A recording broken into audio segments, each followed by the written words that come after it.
Hi friends, welcome to our channel. This is Padmavathi. Seshachalam అడవులు అక్రమంగా కొట్టేసి తరలింపు. అసలు ఏం తరలిస్తున్నారు అక్కడ అంత అక్రమంగా? దీని గురించి మనం పూర్తి వివరాలు ఇప్పుడు తెలుసుకునే ప్రయత్నం అయితే చేద్దాం. దీని గురించి మనతో మాట్లాడడానికి పొలిటికల్ అనలిస్ట్ డాక్టర్ దుర్గా గారు ఉన్నారు. ఆవిడతో మాట్లాడి పూర్తి వివరాలు తెలుసుకునే ప్రయత్నం అయితే చేద్దాం. నమస్తే మ్యామ్. నమస్తే. శేషాచలం అడవులు అక్రమంగా కొట్టేసి తరలిస్తున్నారు ఎర్రచందనాన్ని అని అంటున్నారు. అలాగే దట్టు అందులోని వైకాపా నాయకులను కొంతమంది పేర్లు చెప్తే అక్కడ చెక్ పోస్ట్ లో వదిలేస్తున్నారు అని అంటున్నారు. ఇది ఎంతవరకు నిజం? అసలు ఎందుకని ఎర్రచందనాన్ని ఇంత అక్రమంగా తరలిస్తున్నారు? అంటే ఎర్రచందనం అనేది బంగారం కంటే ఎక్కువ. ఓకే, ఈరోజు నిన్న పవన్ కళ్యాణ్ గారు పిఠాపురం సభలో మాట్లాడుతూ ఈ విషయాన్ని ప్రస్తావించారు. ఎందుకంటే ఎర్రచందనం నేపాల్కి వెళ్ళింది. నేపాల్కి వెళ్ళినప్పుడు వాళ్ళు ఏం చేశారంటే ఇక్కడ చెక్ పోస్టుల దగ్గర ఎప్పటికప్పుడు మిథున్ రెడ్డి పేరు తర్వాత పెద్దిరెడ్డి పేరు చెప్తే వదిలేశారట. కానీ నేపాల్కి వెళ్ళాక పెద్దిరెడ్డి ఎవరో మిథున్ రెడ్డి ఎవరో వాళ్ళకి తెలియదు కదా. సో ఆ ఫైల్ ఇప్పుడు అటవీ పర్యావరణ శాఖ మంత్రులు ఎవరు ఈరోజు పవన్ కళ్యాణ్ కదా. సో పవన్ కళ్యాణ్ గారికి వచ్చిందనమాట. ఆ విషయాన్ని ఆయన ప్రస్తావించారు. అంటే వీళ్ళు చేస్తున్న అక్రమాలు ఏంటి? మనం ఆల్రెడీ పెద్దిరెడ్డి మిథున్ రెడ్డి చేసిన అక్రమాలు మాట్లాడుకున్నామండి. అటు మైనింగ్ కావచ్చు, ఇటు ఇసుక కావచ్చు, అటు మట్టి కావచ్చు, వాళ్ళు చెయ్యని దందాలైతే లేవు. ఇప్పుడు కొత్తగా ఈ ఎర్రచందనం కూడా వారి ఖాతాలో పడిందనమాట. అసలు దేవుడు సొమ్మును కొట్టేయటం ఎంత తప్పో, దేవుడికి సంబంధించిన శేషాచలం అడవులు అంటే వెంకటేశ్వర స్వామికి చెందింది అది. శేషాచలం కొండ ఒకటి ఉంది మనకి, 7 కొండల్లో అదొకటి. అక్కడ ఉండే ఆ అటవీ సంపదన ఏదైతే ఉందో, ముఖ్యంగా ఎర్రచందనం ఏదైతే ఉందో, దాన్ని అక్రమంగా తరలించి ఈరోజు ఈ రకంగా చేయటం అనేది చాలా తప్పండి. అందులో వెంకటేశ్వర స్వామితో పెట్టుకున్న వాళ్ళు ఎవ్వరూ కూడా వాళ్ళ జీవితంలో మళ్ళీ పైకి వచ్చిన దాఖలాలు లేవు. మనం చాలా ఉదాహరణలు కూడా చూసాం ప్రత్యక్షంగా.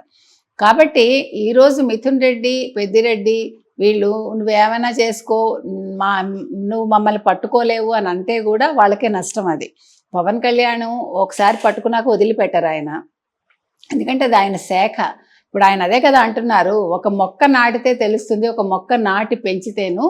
అటువంటిది అడవులు నరకటం ఏంటి? చెట్లు మనకి ప్రాణవాయువునిస్తాయి అని అంటున్నారు. ప్రకృతిని ఎప్పుడూ కూడా మనం నాశనం చేయకూడదు. ప్రకృతి మనకి ఎన్నో ఇస్తోంది. అటువంటి ప్రకృతిని మనం నాశనం చేయటం తప్పు కదా. ఆయన ఇంకో మాట కూడా అన్నాడు ఆయన. ఇప్పుడు మనుషులు అన్నం తింటారా, డబ్బు తింటారా అని అడుగుతున్నాడు. నోట్లు తింటారా? కరెక్టే కదా. మనిషి ఎంత తింటాడు? ఎంత కావాలి ఒక మనిషికి? ఒక పూట పట్టెడన్నం చాలు. పట్టెడన్నం కోసం ఇన్ని అక్రమాలు, ఇన్ని అన్యాయాలు చెయ్యాలా? ఇట్లాగా వాళ్ళు స్మగ్లింగ్ చేయాలా? సో ఇవన్నీ కూడా ప్రతి రాజకీయ నాయకుడు తెలుసుకోవాలండి, ధర్మబద్ధంగా ఉండాలి అని. అది కరెక్ట్. నాకు రిషికొండ కావాలి ప్యాలెస్, లేకపోతే నాకు దేవాదాయ శాఖ భూములు కావాలి అని కోరుకోకూడదని నిన్న పవన్ కళ్యాణ్ గారు అన్నారు. అంతే కదా. ఇప్పుడు వీళ్ళు బై బై జగన్ అని నిన్న నరిచారు వాళ్ళ సభలో. అరిస్తే ఎన్నిసార్లు అరుస్తారు? ఎలాగ పంపించేశారు కదా జగన్ని అన్నారు ఆయన. ఇంకో విషయం ఏమన్నారంటే, మీరు సీఎం సీఎం సీఎం అని అరిచారు. అలా అరిచినందువల్ల ప్రకృతి అండ్ ఇది బాగా అంటే అదిరిపోయింది, అది మార్మోగిపోయింది అది. అందుకే ప్రకృతి ఈరోజు నాకు ఉప ముఖ్యమంత్రి పదవిని ఇచ్చింది. వాళ్ళకి 11 ఇచ్చింది ఈసారి. నెక్స్ట్ టైం అది కూడా ఎమ్మెల్యే సీటు. కాబట్టి నిన్న పవన్ కళ్యాణ్ గారు మాట్లాడినవన్నీ సరైనవేనండి. అంటే ఆయన ఈరోజు ఏం ఆలోచిస్తున్నారంటే, ఆయనకి వ్యక్తిగతంగా ఏది అవసరం లేదు, డబ్బు అవసరం లేదు, ఆయనకి కొత్తగా పేరు అవసరం లేదు, ఏది అవసరం లేదు. కాబట్టి ఆయన చెప్తున్నది ఒక్కటే, నేను సక్రమంగా పరిపాలన చేస్తాను, నేను స్ట్రిక్ట్గా ఉంటాను, మీరు కూడా అలాగే ఉండండి అంటున్నారు. కాబట్టి ఆయన తీసుకున్న నిర్ణయాలు సరైనవేనండి. ముఖ్యంగా మీకు తెలిస్తే కనుకైతే ఎన్టీ రామారావు గారు ఇలాగే ఉండేవారు.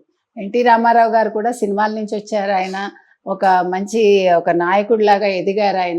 ఆయన కూడా చాలా అగ్రెసివ్గా ఉండేవారు. చాలా ఓపెన్ హార్ట్ అయింది. అంటే అన్నీ కూడా చాలా ఓపెన్గా మాట్లాడేవారు. ఆయన ఏమీ ఎక్కడ అవినీతి చేయలేదు. ఆయన మీద ఎటువంటి చెడు ప్రచారాలు కానీ, ఆయన మీద ఎటువంటి చెడ్డ ఇది కానీ లేదండి. అదేవిధంగా ఈరోజు పవన్ కళ్యాణ్ కూడా అలాగే వచ్చారు. నాకు జీతం తీసుకోవడానికి మనస్కరించలేదన్నారు నిన్న ఆయన. ఎన్టీ రామారావు గారు కూడా రూపాయి జీతమే తీసుకున్నారు, మీకు తెలిస్తే కనుకైతే. కాబట్టి ఈయన సరైన మార్గంలోనే వెళ్తున్నారండి. ఈయన పరిపాలనా విధానం కూడా బాగుంది. కాబట్టి ఈరోజు మిథున్ రెడ్డి కావచ్చు, లేదు పెద్దిరెడ్డి కావచ్చు, వాళ్ళు చేసిన అక్రమాలు, నిన్ననే ఇసుక అక్రమాలన్నీ బయటకు వచ్చాయి. వాళ్ళు చేసింది 1500 కోట్లు. ఈ రకంగా చూసుకుంటే అసలు ఎర్రచందనం మరి ఎన్ని వేల కోట్లు ఉంటుంది? వీళ్ళు మొత్తం చేసిన అక్రమాలు 1000 కోట్లలో ఉంటుందా, 1,00,000 కోట్లు ఉంటుందా మనకు తెలియదు. ఇప్పుడు మనం జగన్మోహన్ రెడ్డి చేసిన ఇదేంటి మద్యం అక్రమాలే మనకి 2.5 లక్షల కోట్లు అంటున్నారు. సో దాని నెక్స్ట్ మరి వీళ్ళు వస్తారా ఏంటి?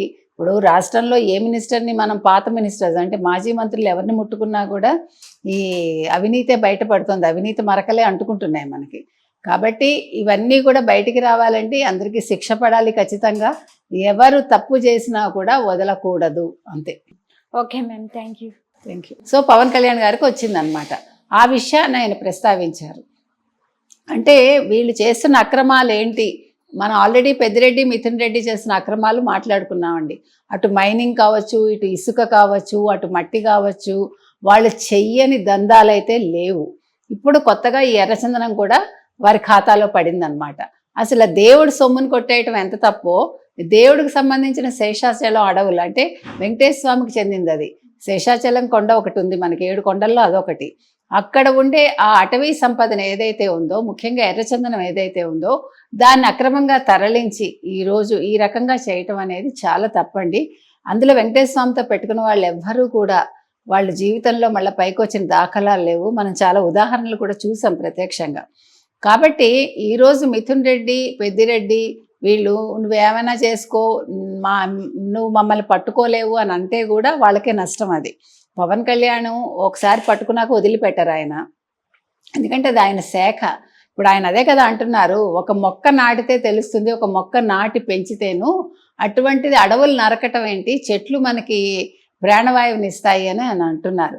ప్రకృతిని ఎప్పుడూ కూడా మనం నాశనం చేయకూడదు. ప్రకృతి మనకి ఎన్నో ఇస్తోంది, అటువంటి ప్రకృతిని మనం నాశనం చేయటం తప్పు కదా. ఆయన ఇంకో మాట కూడా అన్నాడు ఆయన, ఇప్పుడు మనుషులు అన్నం తింటారా డబ్బు తింటారా అని అడుగుతున్నాడు. నోట్లు తింటారా? కరెక్టే కదా, మనిషి ఎంత తింటాడు? ఎంత కావాలి ఒక మనిషికి? ఒక పూట పట్టెడన్నం చాలు. పట్టెడన్నం కోసం ఇన్ని అక్రమాలు, ఇన్ని అన్యాయాలు చెయ్యాలా? ఇట్లాగ వాళ్ళు ధర్మబద్ధంగా ఉండాలి అని, అది కరెక్ట్. నాకు రిషికొండ కావాలి ప్యాలెస్, లేకపోతే నాకు దేవాదాయ శాఖ భూములు కావాలి అని కోరుకోకూడదని నిన్న పవన్ కళ్యాణ్ గారు అన్నారు. అంతే కదా. ఇప్పుడు వీళ్ళు బై బై జగన్ అని నిన్న అరిచారు వాళ్ళ సభలో. అరిస్తే ఎన్నిసార్లు అరుస్తారు, ఎలాగ పంపించేశారు కదా జగన్ని అన్నారు ఆయన. ఇంకో విషయం ఏమన్నారంటే, మీరు సీఎం సీఎం సీఎం అని అరిచారు, అలా అరిచినందువల్ల ప్రకృతి అండ్ ఇది బాగా అంటే అదిరిపోయింది, అది మార్మోగిపోయింది అది. అందుకే ప్రకృతి ఈరోజు నాకు ఓకే, ఈరోజు నిన్న పవన్ కళ్యాణ్